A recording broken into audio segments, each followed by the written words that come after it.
Wala raw kinalaman si DILG Secretary Mar Rojas sa di umano'y demolition job laban kay Vice President Jejomar Binay.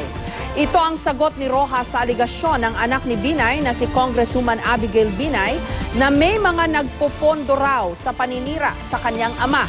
Idinawit din ni Congresswoman Binay sa anyay demolition job sina Senator Alan Peter Cayetano at Antonio Trillanes ng Senate Blue Ribbon Subcommittee na dumidinig sa mga dimanoy anomalyang kinasangkutan ni Vice President Binay.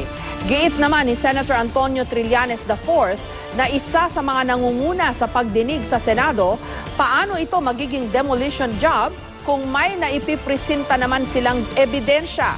Independent din daw ang mga senador, kaya hindi sila maaring madiktahan. Sinisikap pa rin makuha ng GMA News ang pahayag naman ni Senator Cayetano na isa rin sa mga idinadawit ni Congresswoman Binay. Mensahe naman ni Rojas, sagutin na lang ng mga Binay ang mga aligasyon laban sa kanila. Kaalis lang ni Pope, siguro isa lang masasabi ko, yung kasinungalingan tulad ng pagnanakaw ay isang kasalanan. So wala akong kinalaman dyan at siguro sagutin na lang nila kung ano sinasabi ng ibang mga nag-aakusa sa kanila.